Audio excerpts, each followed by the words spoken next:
Not look at the phone. Don't Yeah, look. I mean, you can look at the phone. Just don't stare at it.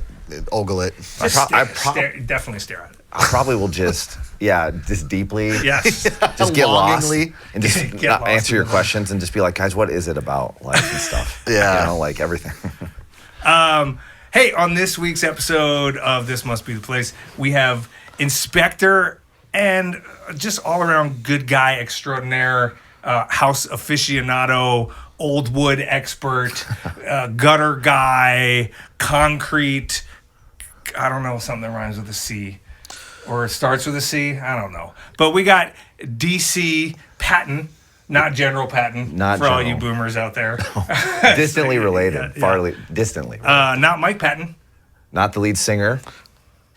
Of Faith No More. Nope. The video with the fish dying on the floor. DC Patton of Heartland Inspections is here to join us, talk old homes. Yeah. And I think that's all we're doing this week. So That's all we're doing this week. This must be the place. Yeah, this must be the place. Ain't no time to waste. Ain't no time to waste. So whether you in Minneapolis or St. Paul, Bloomington to Maple Grove, from the east side to the west side, down south to way up north, let me hear you say, this must be the place. Yeah, this must be the place. This must be the place. Ain't no time to Hello, and welcome to This Must Be the Place, the only Twin Cities real estate and real estate adjacent podcast where one of the hosts coined the acronym Every Day I Need Attention. Are you familiar with this? no, what? What? Very rarely do these hit like they should. You know? No, Like no. his- This. What is the? Let's think about it. Okay, I'm thinking. Every day I need attention. What would that acronym spell out? Every day, I need. Oh, EDINA. Yes, Oh, sir. Yeah. Yes, sir, ski. That's what Anthony Edwards says. So I grew up here. Casey did not. DC, you did a little bit or did not? You Not till moved, my 20s. moved and came back. Okay. Yep. As you all listeners may or may not know, EDINA is A kind wonderful of city. a wonderful city, but it's a suburb that butts up next to Minneapolis immediately to the west. So you get all the benefits of a glorious suburb with high median home prices, highly rated schools, but you can also basically say you kind of live in the city because you're right next to Lake Harriet. Only when it's convenient. When it makes you look tough. Yes. You're from Minneapolis. But when I was a kid, This one you don't want to be We- thought of as a cake eater, right? Is that that's the idea? right. We That's. I'm What? sorry. What? I'm going to interrupt. There's a guy I want to get him on the podcast. He's fucking great. Who did you see it? I did. He just did the EDINA episode of his like. He's like, "Welcome to EDINA," and he holds his mic and he's great. He said he'd be on the pod, and he basically is he proceeds to the talk. Maple Grove guy you sent me? Yeah, Yeah. he talks shit. Yeah. And he's like, he said something to the effect of EDINA, where the lines get blurry. So sometimes you forget which hockey team you're really on. And yeah, It was great. good. It was really good. Sorry. I That was- I I'm the one love who that. interrupted. I just grew up here and we mocked EDINA when I was a kid and called them Every Day I Need Attention, and we called them cake eaters, and EDINA is a great city, don't get me wrong, but generally, like I said, Cake eater. median home price is real high compared to the rest of most of the rest of the city. So they took people from my school and my city's shit. Well, let me ask you guys a question Yes. about this. Not being from here is, how do you feel about Southwest Minneapolis?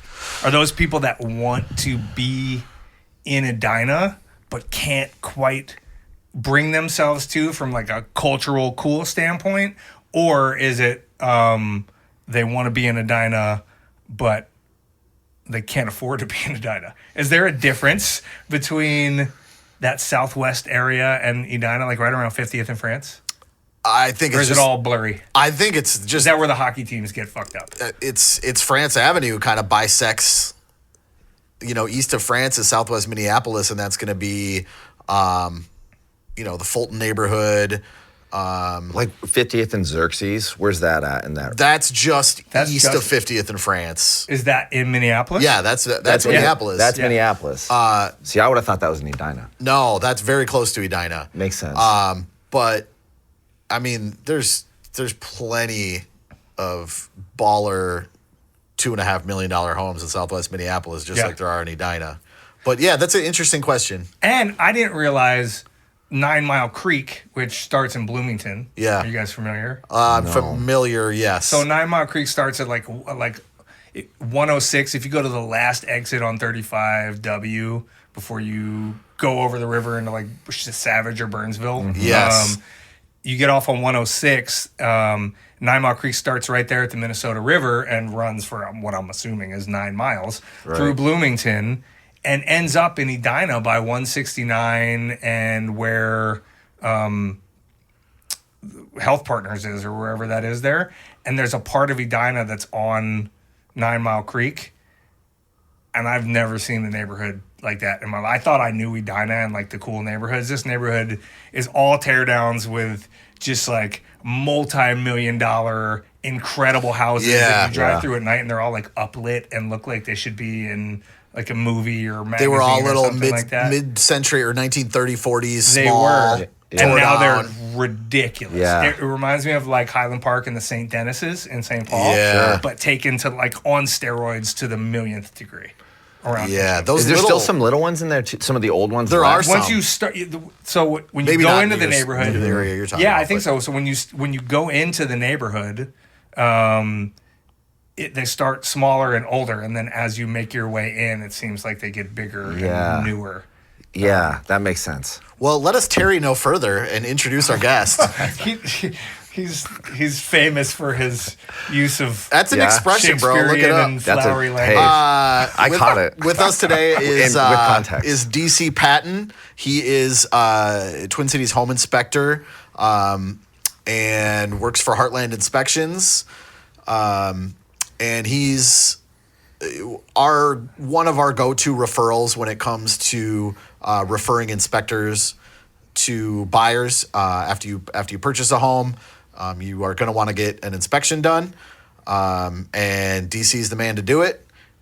So, without further ado, welcome. Thanks. Yeah. Appreciate it. And so you've at least listened to a couple podcasts, and we were talking earlier. We don't generally love to talk real estate, Yeah. but I feel like what you do is super interesting. Or how you do what you do makes it Yeah, super that's interesting because you bring so much information to the table and are so knowledgeable, and then put that information forward in a way to the homeowner that's like palatable and easy to understand. Sure. And isn't necessarily like, here's an opinion that this is good or bad, but like, I'm going to provide you with context and information about this so you can make a decision. Right. Where a lot of inspectors, they give you the information and you're like, well, I don't know what the hell that means. And I'm just as confused as I was before. Like, Sure. is it good, is it bad? Yeah. So, yeah, I love how you do. How did you get into that? Have you always been that kind of guy in other areas of your life before inspection? What's your story, man? Yeah. Yeah. Tell us. So, Where do you hail from? Yeah. okay. What's well, your sign? Are you married? I'm an Aries. I'm married. Okay. I Kids? have an ex-girlfriend named Elena who I married. Yes. Oh. She loves it. She stole it, by the way, the Oh ex-girlfriend yeah, thing. that's great. Yeah, I have a son named Rayland. He's awesome. We live in Stillwater currently. My wife works in Rutherford Elementary School there. You know, Stillwater is 95% Caucasian. I From I our just last found that episode. I participate in the 95%. My wife, on the other hand, doesn't, so that's nice. So, All right. well, she's part Hispanic. So, Okay. no, we moved there because she wanted to work in the school district there. Okay. And so my kid goes to school there, and we rent currently. Okay. We moved here recently, so we haven't really gotten into the market, right? So Sure. it's not talking about real estate. But Sure. I come from Colorado. I was born in Greeley, Colorado. Okay. On the Front Range. Where is the front for? I have no idea what that From is. Denver north, Yep. it's really kind of populated, and Okay. it's a real straight section of the mountains, and they call it Okay. the Front Range or the Okay. Rockies. All right. And it affects weather, and it affects where you can build houses, essentially. Gotcha. And they build them right up to the mountains. Yep. And then all of a sudden you're in the mountains. Yeah. And it's really pretty. People who Yeah. drive through there recognize it. A lot of people go visit Estes Park, Colorado. Yeah. I lived there. I was there Yeah. a couple years ago Were with ya? my family. Because I Yeah. think Denver is ugly as hell. Yeah, parts of Denver dirty are and ugly. Yeah. But like once you get up into the mountains, Estes, like towards Vail and all the places. Yeah. Boulder too. Like it's beautiful. Yeah. But Denver is like the gateway to the beauty. It is the gateway because the plains are flat and ugly. They are. And But I love Denver because you can see the mountains in the distance. Right. You can, but it was always like brown and industrial feeling to me. And maybe I see went what at the you wrong mean. time of the year. Yeah. Because people come to Minnesota in like March, and they're like, Yeah. "This is Exactly. terrible." Like even Yeah. beautiful neighborhoods look terrible because everything's Yeah. brown and Yeah. dead. Yeah. And so Still maybe I went cold. the wrong time. when you of year. fly in the airport, it's pretty. That's really just rolling plains and grasslands. Airport looks like Circus Juventus. Looks like a lot of Circus Juventuses. It's crazy. The airport is crazy. When they like built the it, tents. it's all intense, and, Yeah. and then all the floors are like high marble, you know. Yeah. And it's out there in the middle of nowhere. Yep. And most of the year it's kind of brown out there. Yeah. And then you drive into the city, and that's kind of the hopeful part about it. You're kind of always driving west towards the mountains, you know. Yeah. And I grew up in Greeley. It's it's an hour drive to Estes Park, but it's only 34 miles. So we went up Right. to Estes all the time. I ran cross country in Estes Okay. Park, and then my wife and I moved there eventually. My son was born in Estes Park in the Cool. hospital. So your wife's from Colorado as well. She's from here. So, Oh, yeah. So I moved up here, grew up in Colorado, moved up here when I was in my early 20s Okay. to try to basically tried to do some work as a drug and alcohol counselor. I wanted to work at Hazelden. I got a job there. Cool. And did that for a little while. Met my wife eventually. Yeah. Bounced around in our 20s back and forth between here and Colorado. And then we finally decided to move back there, and that's what my wife got pregnant. We had the baby in Estes Park. Okay. I was at that time I got out of that business, that whole therapy thing. Yeah. I was just doing You that. seem like you'd be good at that. I was good at It it. could wear on you. It does, and that's it. Yeah. It wears on you, and I burnt out Yeah. basically in that field. This is like mid 20 teens kind of thing, right around there. Okay. Yep, right in there. And had always been rewind back to Colorado. My dad was a contractor. My dad was a painting contractor. Okay. And so I interacted a lot. This is in the 80s and early 90s, and I interacted with a lot of other contractors. Like, Sure. in those days, it was plaster guys and wallpaper hangers. Yeah. There was a sub for everything. Yeah. And they were old. They were like 60 in the 90s, right? Yeah. And so old to me as a kid. So these were guys who were trained by the guys who first did it. Yeah. The 1850s, that's the generation Yeah. who still had the trade talent. Yeah. And so that was cool. And I was into that. And I learned a lot from those guys. My dad was a painter. And so we did a lot of residential redo. Okay. Stuff like that. Are you talking about like plaster and lath Yeah. walls like I Yeah. have in my house? The same Yes. kind of stuff? Okay. Yeah. Is that what attracted you to Stillwater? All of the old Definitely. houses and like. That's a huge part of it. Okay. A huge part of the Stillwater. I wanted to be near the edge of town so I could get out of town. Sure. Okay. And just be in the wilderness. I like to be out of town. I'm not really a city kind of guy. Yeah. I can occupy space in the city. Sure. But I'd rather be occupying space kind of alone in the wilderness. Yeah. Yeah. And It's so very Coloradoan. yeah, Coloradoan. it is. Yeah. And that's what we do. We go Yeah. up and we ski Yeah. and I never skied, but we go up in the mountains and climb Yeah. and, hike around. Hike around, yeah. And then we'd come back and my dad was a laborer guy. Yeah. And so that was the start of the interest in the old houses. In Colorado, in that area, the housing booms, that area boomed in the 50s and 60s. And so there's a lot of ranch houses and ramblers. Right, and right. there was still plasterwork being done. So the ranches will have that cove plasterwork and Sure. the brush ceilings. And the guys Yeah. were telling me about the old Yeah. guy who would smoke cigars and do that one brush pattern. Yeah. Yeah, like the shell almost Yeah, the looks like shell it. Yeah. and all that stuff. So Yeah. I was talking to those guys. That's so when I cool. was a kid because Yeah. my dad was painting after him, Yeah. and we had to get to know everybody. And Yeah. so, I'm bouncing around with the moves and stuff. Yeah. So I move up here, meet my wife. I get this job in Estes Park as a counselor. Meanwhile, I've always been a contractor on the side. Okay. In my early 20s, I went to work for a carpenter. I wanted to become a carpenter. Yeah. So I had the painting and the carpentry, and my dad did custom stain and mixed paint colors and stuff out of his van. Cool. So I would, I was around a lot of that and always fell back on that handyman paint business. You can have a paint business and do just about anything. You don't need Sure. an extra license. Yeah. You can do res redo. You can do new construction. Do You you can still do do apartments. I don't paint anymore. Okay. I haven't actually done any contracting work in the last year at Okay. all. Just only home inspections. And that keeps you busy. I mean, Yeah. sure, it keeps you busy. I'm busy with it. Yeah. So Similar, I would imagine a lot of similar houses. You say you're not a city guy, but in the city, in particular in Minneapolis and St. Paul, you get a lot of those houses with Yeah. the plaster work and the coves. I think about every home I've ever been in Como Park has the Yes. coves and the swirls. And I always talk about it in home Yeah. inspections. Yeah. I mentioned these guys, and they told me, you know, and how if you think about those Como Park homes, Yeah. right? What's some of the ages on those? Probably 30s, 30s, 40s. 40s. Yeah. You know, those guys weren't like commuting 60 miles to do plaster work. They Yeah. were in the neighborhood. Yeah. The plaster dude who did the work lived in that neighborhood somewhere. Sure. Somewhere Yeah. nearby. Yeah. So, and that dude did plaster all over the neighborhood. Sure. You know, so that's cool. Yeah. That's interesting to me. That's Yeah. interesting that if you go in the neighbor's house, the same guy did that work. Yeah. You know, and the neighbor's house too. And the neighbor's house might have been more expensive, so they had cove work in all of the bedrooms instead of just in the living room. Yeah. Yeah. And these little pieces of history that I would hear from these Yeah. old guys were really interesting to me. Yeah.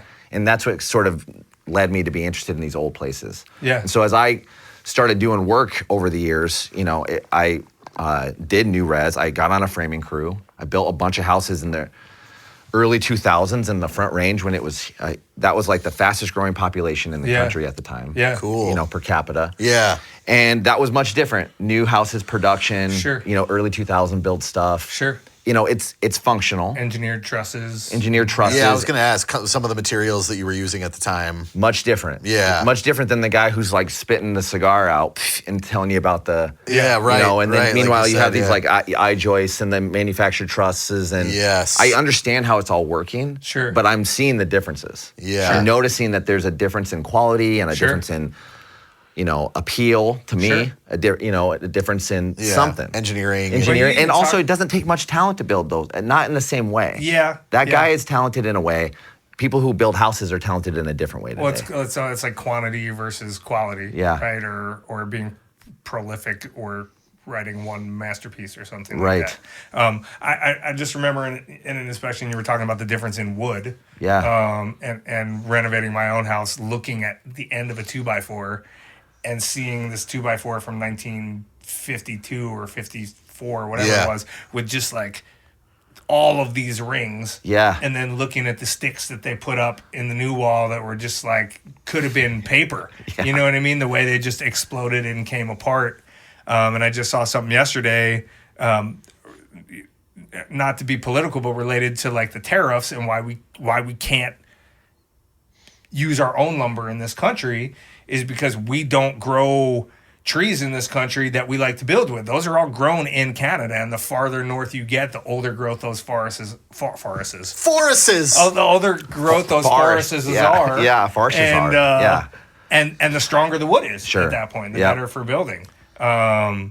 Which is it's interesting in and of itself, speaks to the quality of sort of old homes versus new homes. It does. And I think those mid-50s homes and 60s homes that I grew up around, I grew up in a house that was built in the 60s, Okay. a ranch house that my grandparents bought in like for like $50 down or something early Yeah. on. You know, Yeah. my dad bought it from them in the 90s for like 50 grand and then sold it in the early 2000s for like almost 200 grand. Yeah. You know, and so, and I miss that house. Yeah. It's you know, I haven't actually ever found a layout like that in Minnesota because there's not a lot of there. It seems like those booms were maybe mid 60s. I haven't been in a lot of mid 60s neighborhoods at least as a Yeah. home inspector yet. I've only been inspecting here for a few years, so I haven't gotten in all the Yeah. neighborhoods. Yeah. What would that be, like Golden Valley? Yeah, maybe Yeah. or Plymouth. Some of those, yeah. Because in the city, it's a little bit earlier. It is It's like earlier. there are parts of neighborhoods that really exploded in the 50s. Right. But then those are like the outer rings of the city, and Yeah. then you're in the suburbs, and You got to even get like past like Crystal and some of those suburbs Yeah. on that side because a lot of those houses were still 40s and 50s. yeah, You know, or Totally 30s. right. And Yeah. then you go down south and like Egan, and those are like 70s and 80s and 90s. So, but there are parts, and maybe I'm wrong. There are parts of Egan along Highway 13, and like Lone Oak Road or Pilot Knob as they come down into the Minnesota River Valley. That are older. Where Will sent us that mid mod. Yeah, yeah, Just yeah. crazy Oh, mid mod. cool. That was like unbelievably cool. Did you it check to reminded see me if of, it like, sold in Brady the Bunch first house. day? I'm sure it sold the first day. Yeah. But it seems like maybe there'd be some 60s houses. Yeah. Maybe over there, sure. Well, and I don't.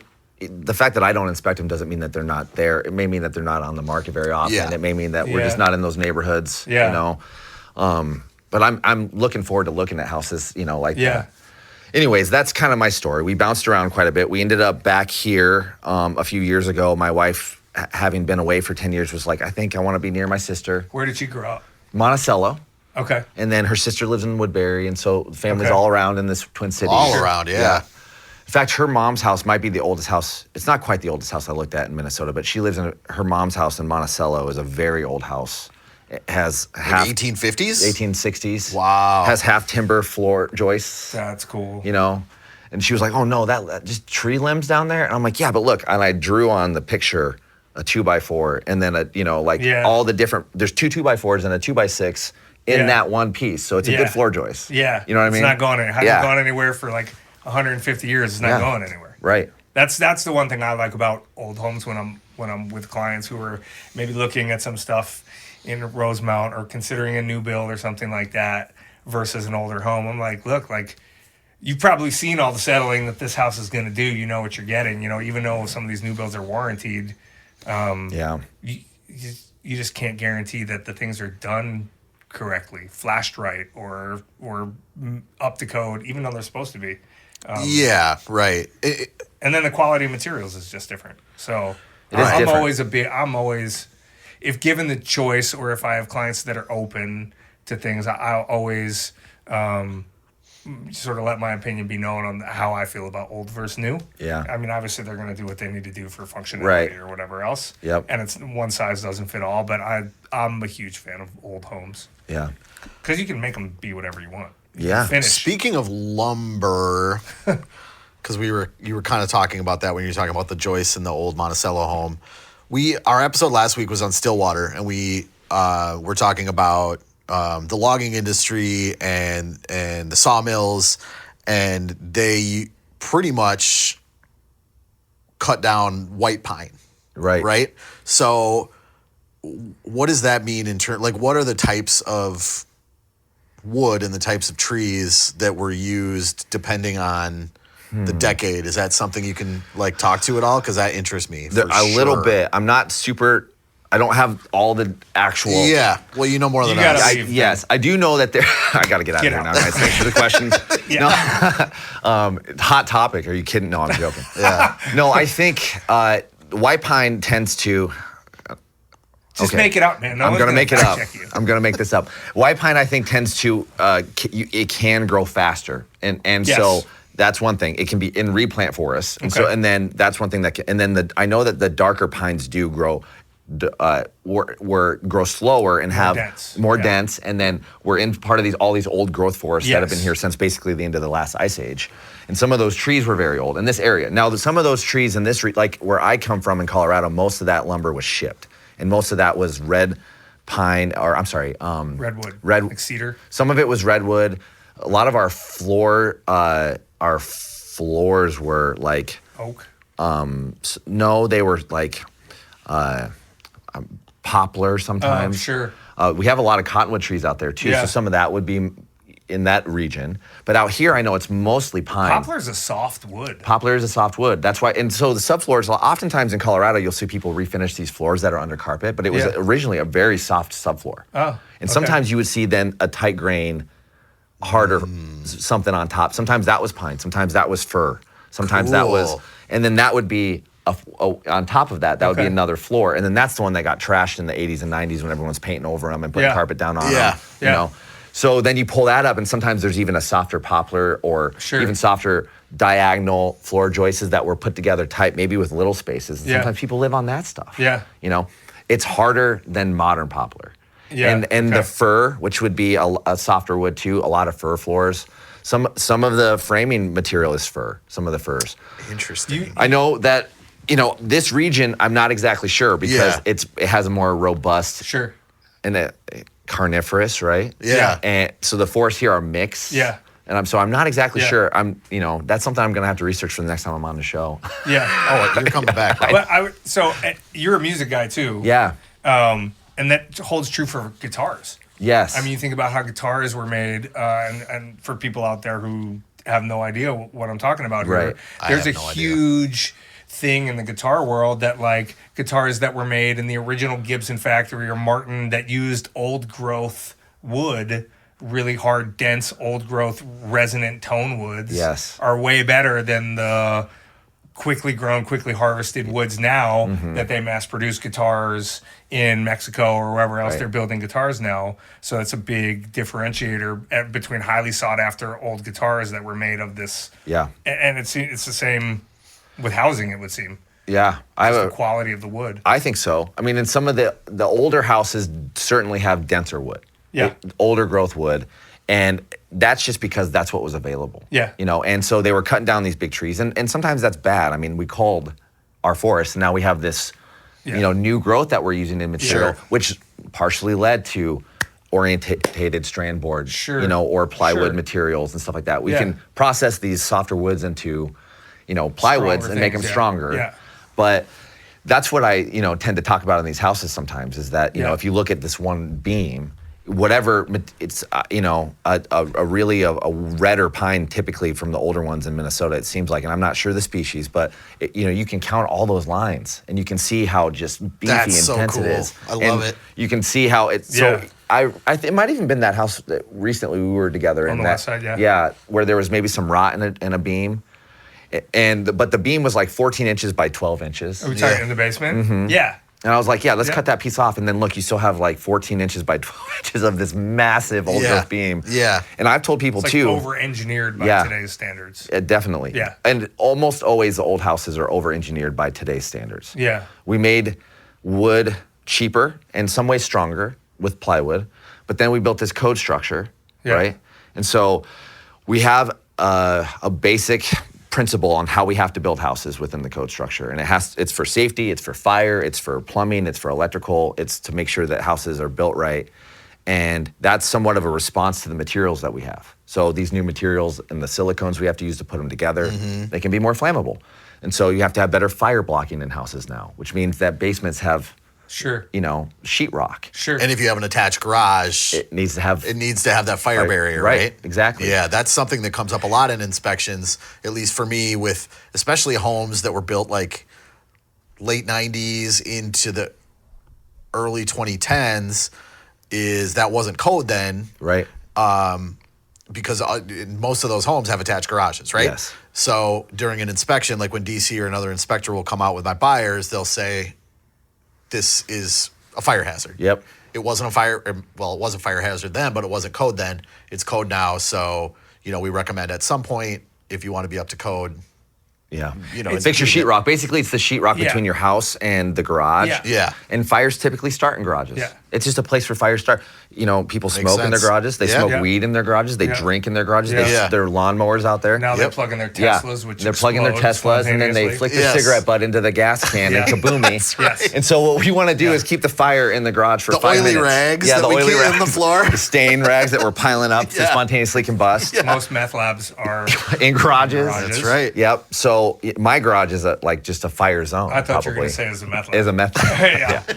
No, that's my RV. Is the meth lab. I would say though it's interesting that I never thought about that code is largely, or not largely, but it's in response to the materials that we use to build houses. So code yes. doesn't change. Just some code obviously changes as we understand things better, have new safety standards. But like code changes based on what we're building the house with. Yeah. So because something's not up to code from 50 years ago, it didn't need to be up to code. Right. Because of them. It's interesting to think about that that's how code adapts. And it's also interesting to think about those that want to maybe get rid of certain code or change code to foster more building or anything Right. else. It's almost like then an unintended consequence of that would be less safe houses without changing the material Right. as well, and Sure. you can't just change the material Yeah. because we don't have that widely available anymore. Right. You can't get that old growth material. Yeah. And we don't have enough material to mill. Like old houses were milled and not necessarily put together with sealant. So What does that mean? So Just for the every piece of layperson material or me. or anybody besides me. Yeah, right. It means that every piece of wood went through a mill Sure. and was designed. So like if you look at some of the old ornate houses that have all the dental work and the crown molding Yes. on the Yeah. outside and Yes. stuff, that's to help seal the whole outside up because there was Gotcha. no silicone caulk to put in the corner. Gotcha. So all those pieces are helping create a facade that breathes. They have seams. They've been put together in a way that they can expand and contract together. Which is that's why you can have like a fan over your stove in those older houses that exceeds X amount of what is it? Yeah, CFM. CFMs, because the house lets enough air in without all that sealant. Whereas new homes are so tightly built tight. because of all the sealants that you have to have makeup air exchangers. You have to have those air-to-air exchangers. Interesting, but that's a really good point as to why some of these older homes feel like they're more ornate or have more decorative detail because it serves a purpose. That's it does well make it look good. That's funny. I've shouted these people out before. Shout out Steve and Bree. They live in my neighborhood. I helped them buy a house 3 years ago, right behind the 50th Street and Hiawatha light rail station, but it was built in 1864. Cool. And it's a super old Victorian. It's stunning. It's beautiful. Talking about them. Yeah, and their house was moved, right? It was moved. Yeah. When it was built, it was over by the Minnehaha Falls, and they moved it on the other side of what is now Hiawatha. They stuck balloons all in it. Yeah, it was the up house. Moved it. They floated it over the trees. That's right. But it's got the most ornate, like you mentioned, teeth. Yeah, dental work. Yeah. Yeah, teeth. That's why I tell people it looks like teeth. It does look like teeth, though. That's what I'm saying. Yeah, that totally does. Right. That's how I tell my kid, when we're looking in Stillwater, that's called dental work because it looks like teeth. Yeah. And just the ornate nature of the top of this house just was totally, as you were talking, I was like, that's that house to a T. My dad, it must have been like 1993, and I don't even know where we were, but we saw some Victorian house somewhere. It might have been in Denver somewhere. We'd gone down there for a game, and we saw a Victorian house somewhere. And this is in the 1993. I mean, no one was making any money. My dad wasn't making any money as a painter. It's like 30 grand a year or like less would have been a great year in 1993. And so he's like, that paint job would have been like $100,000 to paint that Victorian house with all those different colors and all those ornate colors. And I'm like, 100. I mean, my mind nearly exploded. Yeah. Just because I'm like, my dad could do something like that, And it just opened up my mind again to the effort it takes to maintain one of those houses. Yeah. So my brother lives in Fort Scott, Kansas, which is on the border of Missouri. And it's a Civil War town. It's got a Civil War, Fort Scott, or National Cemetery number 1 is there. Arlington is National Cemetery number 2. Really? Yeah. Just like Dust Bowl ass old town. Yep, and it was a stronghold for the Jayhawks during the Civil War because Missouri was for the South. And, Yeah. So it's rough, and there's a lot of history there. And so, my brother lives there, and I've done some work in some of the historic buildings downtown, but we love to just walk around and look at all the old Queen Anne's and all the Victorians, and a lot of those places have been painted.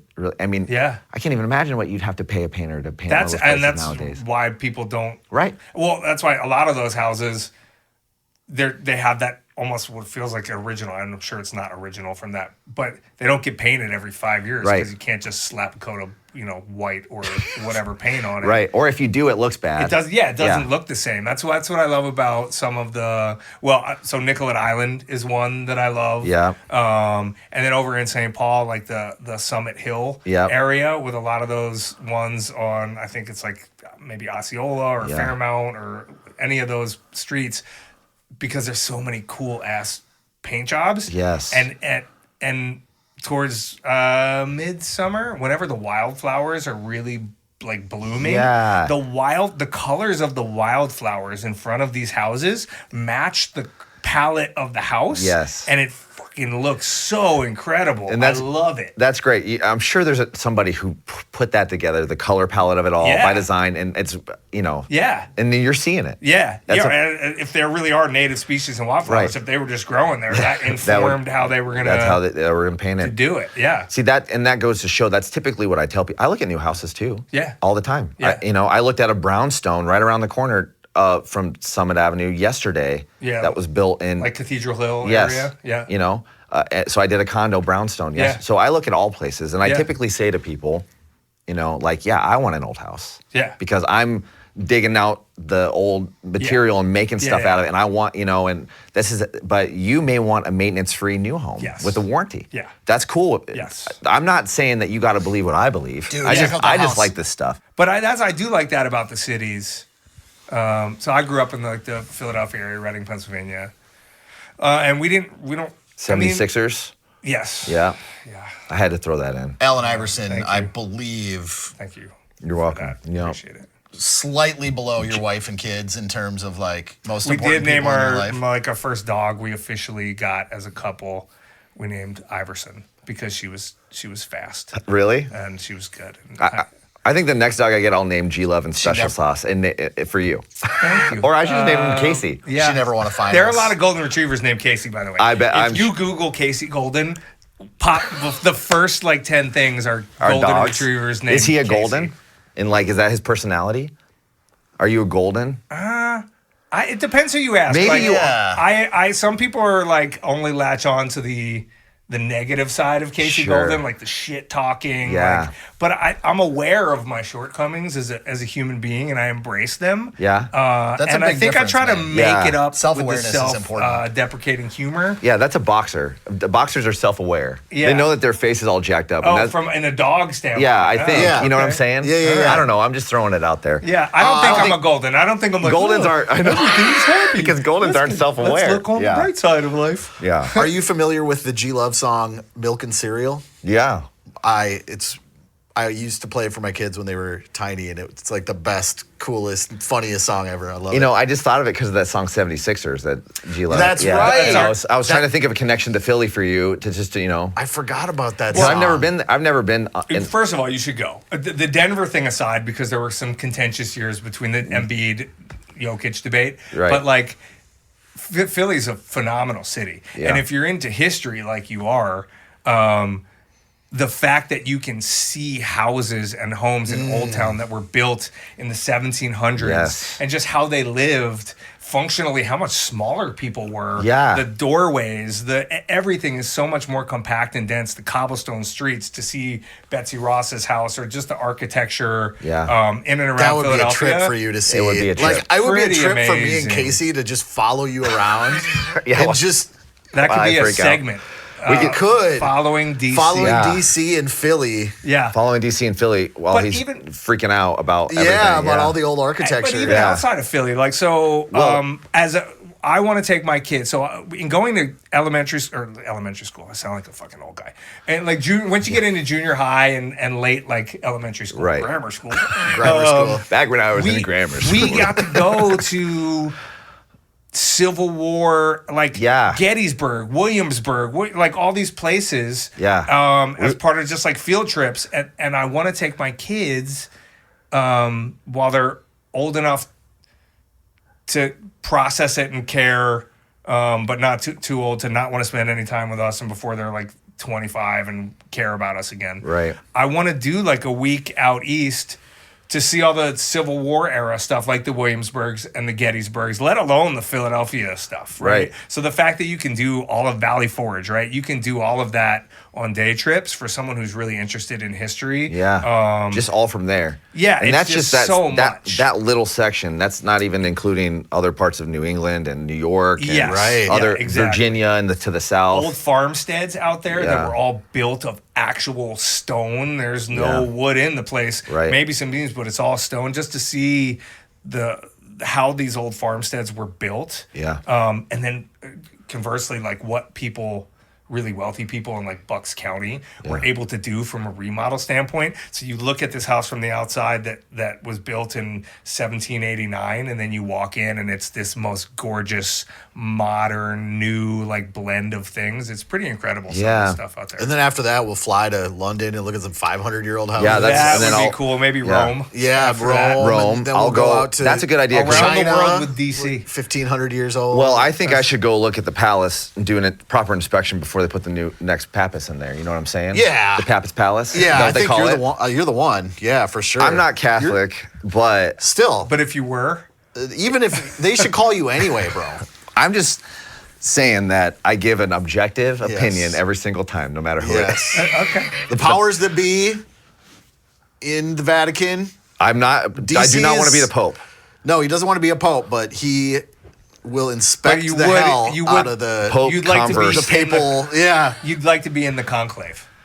I would definitely like. Truth told, I think all three of us should be in the conclave. Yeah, just flies on the wall. You know? That'd be a great podcast. Just episode. podcasting with quiet mics Yes. like golf announcers. Yeah. Yeah. And now they're Oh my gosh. they're burning. It's still black, Black smoke. It's still black You smoke. guys, I'm so sick of this black yeah, smoke. yeah. When will we get the white smoke? Wait, there's an he's Blue from- smoke. Is this a gender reveal party? And that not has bad. been That just the came to me. Papal, That was pretty good. The Yeah, I'll Papal take it, Minute yeah. with DC and Andrew and Casey. That's right. Thank you for joining. Papal cast. Baptist cast. It's a good bit. Sorry, I don't know where we are. Who knows, This is man? my fault. No, that's it good. truly is. This is I'm why- a tangent. I don't think in linear Well, lines. no.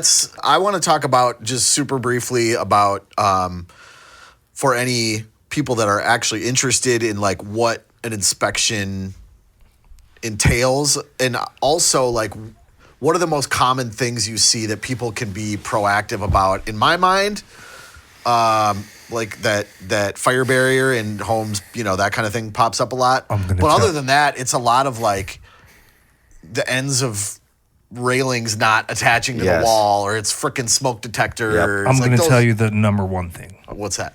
grading. Grading. I think Picture it's the grading. word.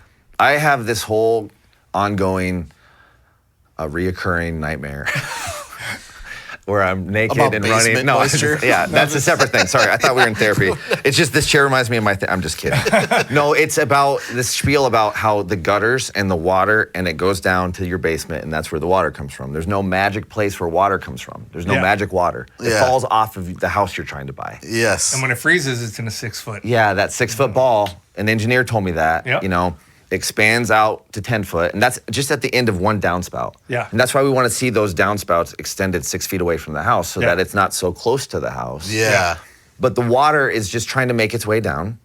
Another way to think about like a modern basement is if you ever tried to put like a tote in a full bathtub of water and push it down in there. There's all that pressure pushing the tote back up. Yeah. There's pressure in the earth too. Yeah. And if there's water, it's the same pressure, hydrostatic pressure. It's trying to push against your house. And so that's why water gets in. And so the trick is Sure. to get the water away. Can I ask grade, gutter. Can I ask a dumb question? Yeah, And this no. legitimately could be a dumb question. Oh, I can't wait for this. When you push a tub into a bathtub, Yes. if you let that tub go, it will Skyrocket. skyrocket up. Can houses? We know houses can settle. Can houses They have, yes, rise? they can lift. Ah, It's not common in this region. I think mostly because of our drift soil. Yeah, Okay. it's about the type of soil. Yeah, I think it has to do with the glaciers left all this like rocky, craggy soil here. Okay. There's other places that are softer, more sedimentary soil where yes, it can lift out of sandy soils and things like that. interesting. I've never seen it. Okay. I learned about it when I was training to do this work, but that is part of it. And some of that has to do with, most of the time though, the weight of the house is enough to keep it in the earth. Okay. And Sure. so it's holding it there, and that those pressures are relieved elsewhere in Sure. cracks, or the water pushes Yeah, in. yeah. Or in modern building, we make all these pathways for water. Sure. So the backfill around a new house is a little bit softer, and there's ways for water to get down there, and it goes under into your sump pump. Yeah. And then it pumps up and out. So that's a great thing about new builds. That's a great thing Yeah. about new builds. Dave who also works for us at Heartland Inspection told me that his basement was wet half the year growing up. He's an older guy in his in his 50s. So, that's how basements were. They were wet, especially in this part of the country. Yeah. Water would get in there if there was Yeah. a basement. And so to fix that problem, we started with a better material, concrete, and then pressure. And so then we decided, let's relieve the pressure. Let's get the water out. Let's give the water a pathway. So that's how code increases Sure. or gets better over time. Sure. And that's how our building practice does get better. It's science, right? Yeah. It's like you study what's the available information. You make the best decision Yep. possible, and when new information or technology becomes available, then That's right. That's it. Yeah. So like Casey mentioned grading. So that is totally Grading. true. That's like Yeah. a very important word that comes up during inspections, and now that I look for when I'm initially walking around the property with a buyer. So grading, we basically want the landscaping and everything around the house not to be funneling towards the house. Yeah. We want it like, what is it, convex, not Yeah. concave kind of thing? I always say, how just, do you explain your it? house should be sitting on top of a hill. Yeah, everything like should a little be mini hill. Yeah. Yeah, you're the king of the mountain. Yeah. And so everything should drift away from the house. And Yeah. that's how so if there's anything that touches your house that goes backwards, that's Yeah. backwards. That's bad. Yeah. Because that means that when it rains, it's Yep. pooling up around the foundation of the house. It is. Whatever kind of foundation you have, it's bad. So I mean, my house in particular, at a deck, not a deck. Yeah, you were saying that your I back had, patio or a whatever? brick patio that was put on top of another patio. So it was like a foot of brick and concrete that we had Yeah. to get out of there. But it was sloped towards the house. Yep. Into where an old stairway was that had, and now as I know, block underneath it. So it was blocked up in this stairwell. So that's all hollow and open Yeah. with basically a water slide running Yeah. towards it. And I would, 20 years, water's been running into our house. There's no sump system. Right. And eventually we walked downstairs and we're like, I think the carpet is wet here. And then we looked at the door and it had soaked up water on the trim of the door. Oh, boy. And so we had to rip that whole thing out and do a new paper patio, not because we really wanted a new paper patio, but because we had to address the overlying issue that for years they had just applied more caulk Right. as a solution, which is not a solution. Not in you that know? case. And you can grade with dirt and soil. Dirt and a tamper and Yep. yeah. Soil, you want it, if it's going to be backfill, you want it to make sure that the water casts off of it. Yes. So that it doesn't absorb water. Yes. So maybe you want to put a water membrane down or something like that. Sure. You want it to, all go downhill. You can backfill with soil. Some people will do landscaping too. Yeah. Oftentimes, though, I see sunken landscaping next to a house where Yeah. there's like a flower bed and it's real low. Yeah. And then there's no gutter on that side, and all the rain Yeah. might water the roses, but that's Yeah. also watering your foundation. Yeah. Yeah. And so that's the next part of it is gutters, because then you may have perfectly sloped, but then those gutters just fall right next to the house, and over time it's going to erode. What Right. about houses that you see? And I think in particular, I've seen one in Stillwater, and I saw one actually with Steve and Betsy in the Hastings Afton area Yeah. that didn't have a gutter. And I was like to the listing Oh, that agent, was I with like, Steve and Betsy, yeah. Why no gutter on this one? And well, it didn't need one at the time, and so Yeah. there's just not one now. Is there ever a scenario, unless it's maybe if it's on a steep sloped hill Right. in the back that it's moving away from the house? I mean, there like where I grew up, there is ranch houses in Colorado that have hip roofs, right? Yeah. So there's no valley in the roof; they're all hip. Yeah. And then like 5 or They 4 have foot huge soffits. soffits. Yeah, Yeah. that hang out, and then the house still is sitting up, and then sure, it's all Sure. flowing away. But a 6-inch soffit six- on a suburban new build Yes. that is flat, That's flat. probably want to address that. Want to adjust that. Okay. I also oftentimes run into new construction when the landscaping isn't done yet, and so I find myself just trying to all educate the time Yeah. because they want to pump these houses out. They want to pump Yeah. them out. Yep, and so, then they yeah. put sod down Later. 3 months after you close or whatever. So I find myself trying to show people, pictures or infographics, or putting some information in my reports, just saying when you get your sod put in, make sure it looks like this. Yeah. Sure. Just to help inform people that in the new house buying process, because that's when I'm there to talk to them. Yeah. You know. I'm interested in, I guess, maybe a little plug for you, because I feel like we could talk for I'm sure. Yeah. for hours. But Yeah. like two things. How can people get in contact with you? How much does an inspection cost? And then the reality, I think, is it's a two-part question here. Like, I over-explain things, by the way.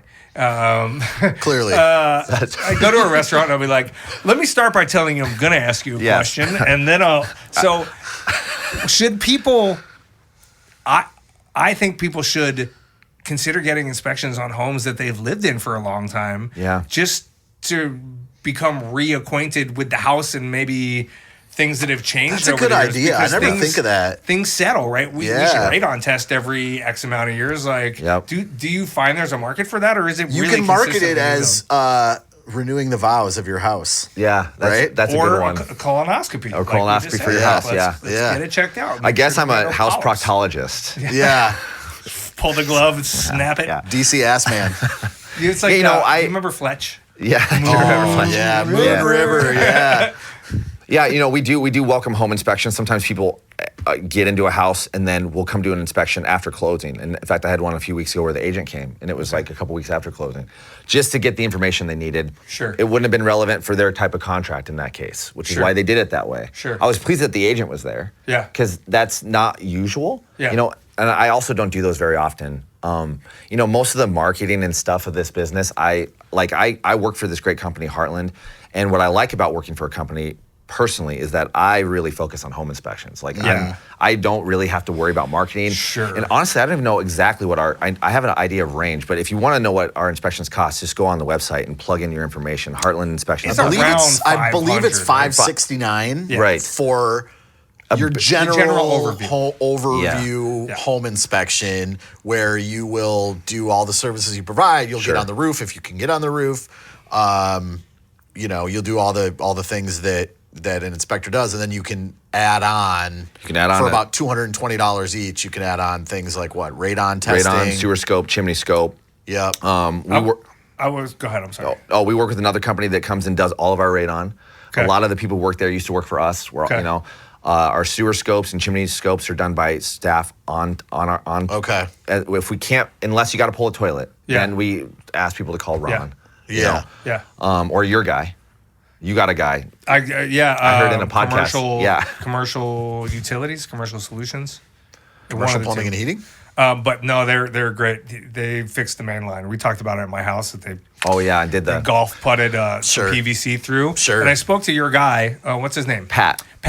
And he was great. And he was like, I generally don't like that being done. I'd prefer to see a liner. Yeah. Because most people who do that type of work, pounding PVC through an old clay drain tile to the street, don't know what they're doing. Right. But these guys are incredible, and they do. Well, and that's how a lot of it gets done that way in a lot of the country. But Yeah. and that's what's great about Pat. See, Pat works for us. He's our sewer scope technician. He's Yeah. also our field supervisor. Yeah. So because he sees all of us, so he's my boss. Yeah. And I give people Pat's number who aren't who haven't Yeah. hired us, just to get questions about their sewer, because Yeah. he'll answer. Do know?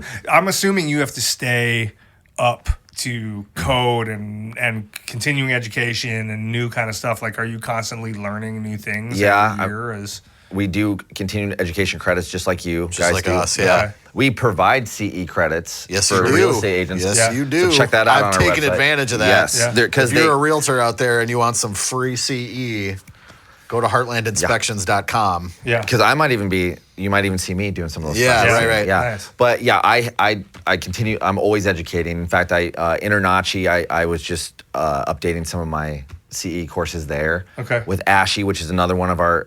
We do a monthly meeting, and that comes with some credits. Sure. We do that meeting happens like quarterly, and then we do a monthly meeting, and sometimes that comes with a credit. Sure. So we're always trying to also Sure. continue to educate, and then we have a group text with all of our inspectors who Sure. all have Oh, that's brains like cool. mine, and like Yeah. we're always bouncing stuff Sharing around. information, Yeah. that's Can you explain to the people why railings being connected to the wall at the ends is code now? Because Yes. these kind of things people generally find It happened. interesting. No, I this believe happened it. the other day to Yeah. a client of mine Oh, did it? coming down the stairs. Yeah. There's that hook that goes back to the wall. Is just it's the last stitch grab. Yeah. Your hand can slide into that and Yep. really grip it. Yep. And if you're older, Yep. and like an older person, like my dad, Yeah. who I make fun of for being old Yeah. all the time, even though he's not that old. Dad. My kids make fun of me for Yeah, being old. well, I'm old. Yeah, I right. feel old. If you don't have great grip strength, that's something that you can catch a joint Yeah. and stop yourself. Sure. And so that's part of it. It has to Yeah. do with being able to sort of orientate and not slip all the way off. Yeah. It's also something else to grab onto just for people who are feeling Yeah. that's against the wall. Yeah. So, I think that has to do with it a Yeah. little bit too. Just Yeah. the So transition. you know when it between- ends. Yeah. when it ends. Yeah. Also, not getting clothes caught on it when you're coming up or down stairs. Which, by the way, happens to me all the time. Yeah. Because Sure. I'm running through these houses trying Yeah. to get these inspections done. Yeah. And I have like apparatus vest on. Yeah. And it's just like, so. Just catches and grabs. It catches I and always grabs. heard it was because of firefighters going up and down stairs. They would catch their belts. Oh, And that's another part of it too. Because I think I don't it know if comes, that's why. That's what I always heard. I think part of it comes from the fire code too. Fire code informs more of building code than Oh, we yeah, do. yeah. I'm thinking, you're right. Because Yep. fire code's totally different. It A is. totally different thing. Yeah. So that fire separation thing comes up because it is part of building code, but it's also, Yes. we talk to everybody about it, even old houses, if your house is attached. Yeah. We want to see that sheetrock be all intact Yeah. with the seams. Sealed up, mudded, Sealed up, yes. mudded. Yep. And because, it's just, you should be informed that garage fires happen, and we Yep. want to keep it in the garage until the fire department gets here. Yep. And sheetrock stops fires. Yep. As long as it's intact. Yep. Yeah. So Yeah. that's some of those weird, is there any more of the weird ones that come up? Because I do those every day. Nail pops. Backflow preventer. Backflow preventer on the. That's gonna. On the these are gonna sump get. pump. Yeah. Well, on the Or on. sump pump or in like bathroom sink or something, or a toilet maybe. A toilet backflow preventer. You're laughing. I don't hear you chiming in. You need a backflow preventer on a toilet in certain cases where you can create a cross-contamination. So here's the idea. You don't want wastewater ever to touch where fresh water comes out because you can introduce bacteria to the fresh water. So like if you think about your sink, the faucets are always above the sink. They always hang above so that if you fill the sink all the way up, it's not dangling in the water. You know? Yes. I just have this on the sale of the house, and that was the one thing that was marked hazardous on the Tish. Was it a hose on the laundry sink or something? No, it was an old clawfoot tub, and the design of the faucet was below the backflow, was below the drain, the overflow drain. Yeah. And that was considered hazardous. Yes. And I was like, there's not much you can do about it. Right. Like besides getting all new fixtures for this old tub that would have killed the look of the old tub. Right. But when you get an inspection report, I think Heartland does it with color. I like the they way do you red, guys green, do and it. yellow, right? Yeah, there's 5 colors. It's basically, evaluate, repair immediately, safety concern, information. Right. Would be black one. Yeah, so there's a few of them. Right. Yeah. But like the quote unquote worst is when you see things that are in the red color. color, and it doesn't necessarily mean it's scary. It just means it's not to code, or you need to fix it, Right. or it could be a potential fire hazard. Someone could get injured maybe. Someone could trip. It could be a fire hazard. It could be something that could cost you more money if you don't fix it sooner. Yeah. It could be something that you should be informed of because you're going to need to make arrangements about this. Right. It's just information that it feels is relevant to this process of you buying a house. Sure. And that, for me, I'm trying to give that information. It's like, this is an old house and there's water in this basement, but it seems like you're aware of that. Like if you're buying the house, it's like, you know that there's going to be water down here. So let's talk about how to solve this problem. Yeah. Mm-hmm. And then it shows up in the report in this big red thing, like fire separation in your garage. Yeah. Holy shit, fire. Yeah, right. Look at all this scary language. Yeah. But Yeah. really what we're saying is make sure there's no hole. When you bumped your garage with your in front of your truck, you got to patch that hole. Yeah. So that fire doesn't get through there. And the scary event that a fire happens in Yeah. your house. And we want to keep you and your family safe. Yeah. So, But I do find that that's the difference between good home inspectors and bad home inspectors is you will break that down as to what that means. Whereas others that I've dealt with and seen in the industry will just supply the information, and when you ask them the question, they can say, literally the response is, "I can't say whether that's bad or good. It just is what it is." Sure. And I'm like, okay, but like, more please. Like, do Yeah. I need to like walk away from this house right now, or does it require me going to Home Depot and like getting a little mud Yeah. and like going like that? I think a lot of guys are afraid of Liability, or killing the deal. Oh, because that interesting. was a big deal for a while. Is that home inspectors were deal killers, big time. Okay. Because they come in. There still are certain home inspection companies that among realtors have that association. Sure. Where they're deal killers, which, I mean, again, we're not. But people, Yeah, it's tough. people are waiving inspections right I know. now. Half the houses out there are getting inspections waived. Yeah. And it's a tough position to be in as an inspector. And I come by my skill level here, honestly, because I was a therapist. And not a therapist, I was a drug and alcohol It counselor. does make sense, by the way. So I went and got Dude, this it does 2-year make degree sense. and I learned motivational interviewing Yeah. and how to communicate with people. Yeah. My dad did the same thing at the same time because he was sick of being a painter. Yeah. And then I worked with all these people for a long time who Yeah. went to schools like Naropa University in Boulder and learned somatic therapy and talked to you and Yeah. experienced you. And so I walk into these situations and I'm trying to interact with these Yeah. people. I want to Yeah. have a human experience. Yeah. And so that's just the way I approach things. Yep. And I'm doing it here with you guys. And you have perspective too, right? Like, Yes. a lot of the homes that Casey and I sell are 100-year-old homes. Yeah. And we set up the expectation, and you set up the expectation that these homes are old as shit, and they're going to have a lot of issues with them. And your job and our job is to show you what those issues are. And, it's going to look scary because there's 60 pages of this inspection report. I put a bunch of photos in there. I circle them. Yeah. And I put arrows in there. I'm And like, did you're- you see this thing? and- Look at that. Right. Yeah. And you are good enough and smart enough to know, like, it's not about killing a deal or saving a deal. It's just about disclosure and explaining everything, in a clear and concise way, right? Yes. I met a home inspector years ago. and he became a fishing buddy. And the idea of being a real estate home inspector, that's where it came to me, right? Interacting with this guy. Sure. And so I came to it, I never really had a home inspection. I'd never met a home inspector besides him. I came to it just with my personality and my ideas. And then I studied in my basement, watching videos, and I took the test, and I moved up here, and I got hired. So it's just me being, you know, and I got trained by Heartland also for a long time. I mean, they kept me with another guy for a long time. You know, and we do that because it's important it takes a lot of training. Sure. But what I come with is just that other side. Like, I'm just trying to have this human experience here in these moments. And some of it is just, I don't want to get bored. I don't want to have to say, nah, I don't know. I just go, let's think about this. Like, you want this house because you like old houses. So let's talk about old houses from the point of view of old houses. Or let's think about what this might cost. It seems like you need to know that. Maybe you don't want to know that. You know, whatever it is, that's where I'm trying to be in that sweet spot when I'm with the people. You know, and that's fun. I mean, I think you do it really well. Thank you. I appreciate that. Andy's been I've never seen myself do it. Right? We could next inspection. I could maybe bring like a GoPro. A GoPro. on my head, on my hat, and just walk around. That sounds nerve wracking. Yeah, totally. And then we'll send it to you. It'll be like studying game film. It'll be like, and then I'll just I really could have used puke my brains out like studying game film. Different word there. I guarantee I won't watch this. No? Maybe not. It wouldn't be useful for you? It would be incredibly cringy useful. man. My wife will watch it. My dad's going to watch it. We could air it as a special on location episode of the podcast. We could do in the field with DC. Maybe we have a lot of ideas here. I think, look, you guys, that's fun. I like the idea.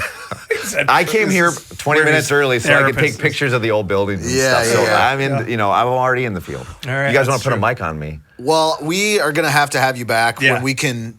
I think this was a resounding success and super interesting, but I also think we should have compartmentalized it into different topics. Probably, For like every time he's here, we can talk about a different thing.